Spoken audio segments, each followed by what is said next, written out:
السلام عليكم ورحمة الله وبركاته. دمان أمد الصوماليات أيان هل كان رنا هانتي وهم بليينا يا جيس نمدا iyo maxaan iraahdaa leadership ka uu tusiyay gudoomiye Jawaari waxaan leenahay mahadsanid taariikhda waxaad u galaysaa nin oday Soomaali ah odaygaas oo run ahaantii muujiyay waqti ay dhibaatooyin siyaasadeed wadanka ay ka jiraan in uu to overcome isla mar ahaantaasina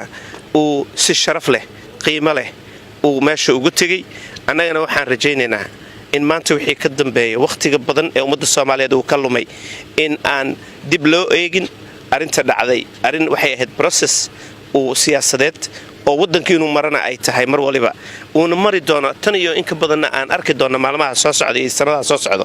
marka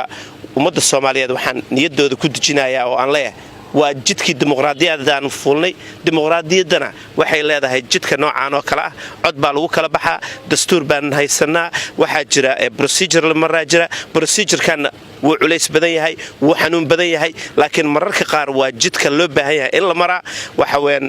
ogaada isjijiidka iyo arinta dhacday saddexda sitmaan ee la soo dhaafay waxay mar kale test ku tahay imtixaan annaga aan qaadanay ay tahay in marnaba aynan u laabaneyn meeshaan joognay waxa weyn ummadda Soomaaliyeed hambaliyaan leeyahay gudoomiye Jawaari hambaliyaan leeyahay baarlamaanka Soomaaliya hambaliyaan leeyahay waxa weyn procedure-kii sida loo rabay ayaa loo maray geesinimada gudoomiyahana waan ugu hambaliyaynaynaa waxaan leenahay gudoomiye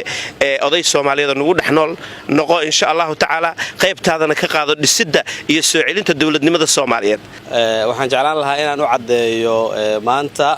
baarlamaanka waxay ku balansanayeen kulankoodii caadiga ahaa ee la rabay in lagu doodo ajandaha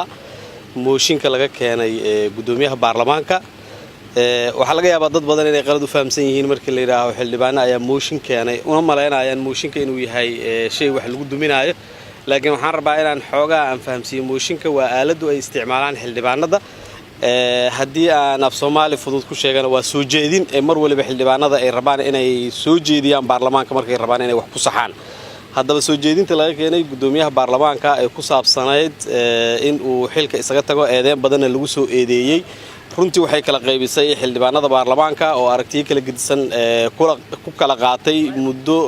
ku dhawaad 3 isbuucna hawsha baarlamaanka u xayrneed arintaasi sida loo dhameyn lahaa alxamdulillah maanta ay soo gabagabowday oo gudoomiyaha si dimuqraadi ah uu isku casilay oo xilkana kaga tagay runtii waa waxaan ugu mahadcelinayo gudoomiye Jawaari go'aankii dimuqraadiyadda uu qaatay si nabadgelyo ah inuu xilka mar kale ooga tagay waa laga yaabaa waxyaabo badan oo qaladaada inay dhaceen oo kulankan kii ku horeeyay oo kale laakiin alxamdulillah maanta ayuu si nabadgelyo ah gudoomiyaha iscazilaadiisii ku aqbalay markii uu meelo badan ka qiimeeyay arintaasna waxaan dhihi karnaa waa go'aan runtii siyaasi oday Soomaaliyeed uu qaatay kuna qaatay markuu fiiriyay danaha